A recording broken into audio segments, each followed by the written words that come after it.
Okay, let's look at an example from the chi-squared distribution.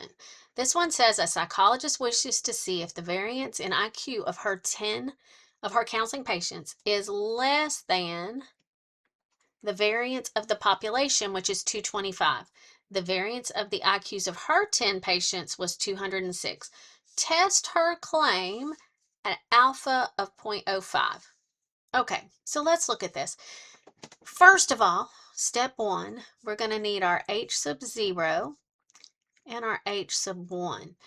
Okay, now on this one, be careful because it says that she wishes to test the variance. Okay, the population variance is 225. So instead of sigma, if it was standard deviation, we use sigma.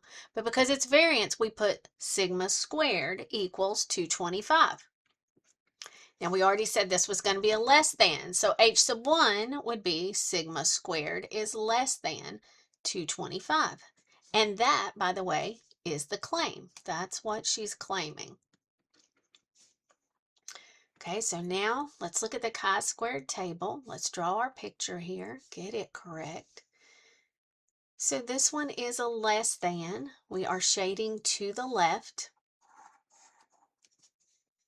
We also need to know about our sample size. If n is 10, our sample size is 10, we need degrees of freedom for the chi-squared table. Degrees of freedom is n minus 1, so our degrees of freedom will be 9.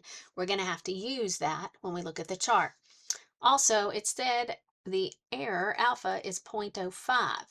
Okay, now let's look at the chi-squared chart for just a second. Let me pop that up. So the chi-squared chart, it reads from the right. And the problem we're doing right now is shaded to the left. So I have to do 1 minus, and I'm actually looking at 0.95. Remember, you go to the bottom of the chart, and let me see if I can get the chart back again. Here we go. So you go to the bottom of the chart, look at the picture. It's the wrong way. We need a less than, so we did 1 minus 0.05 because we're shaded this direction. We got 0.95. So I'm going to go up to the top here, and I'm going to find 0.95. Now my degrees of freedom was 9, so I go down to 9, and I get 3.325. So 3.325 is going to be my critical value right here. Now remember, if this had been a greater than, we just look it up. If it was shaded to the right, you look it up. But this, in this case, it was shaded to the left, so we had to do 1 minus. So for step 2, our critical value is equal to 3.325. All right, let's do step 3. Make sure you show your work for that. Step 3 is our test value. The formula is up here, n minus 1, so that would be 10 minus 1. You can just put 9 there. Now be really careful right here. S squared means the variance of the sample. So let's go down here. What did we get? The variance of her patients was 206. So I don't need to square that. If they had given me standard deviation, I would have to square it. But they gave me variance, so I just plug it in. And on bottom, see, this one is the sample. The one on bottom is the population. And remember, the population is what we report in step 1. So if you go back and look at step 1, the variance of the population was 225. They gave us the variance. Right here it says variance, so we didn't have to square it. If they give you the standard deviation, you do have to square it. When you plug this in a calculator, you get 8.24, so that is our test value. Let's go over here. 8.24 would be to the right of 3.325.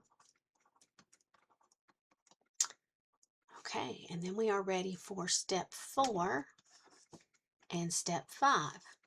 For step 4, you look at the white area.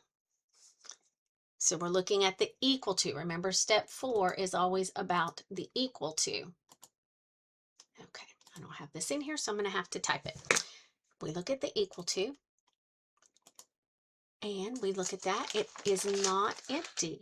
So we put do not reject the null. Remember, when it's empty, we reject it. But when it is not empty, we put do not reject the null. Now the next one is all about the claim. Look and see what they claim. Did they claim the white area or the shaded? They claim the shaded. So you go to the shade. Is your evidence in the shade? Remember, your evidence is the test value. It's that purple line. The evidence is not in the shade. So there is not enough evidence to support the claim.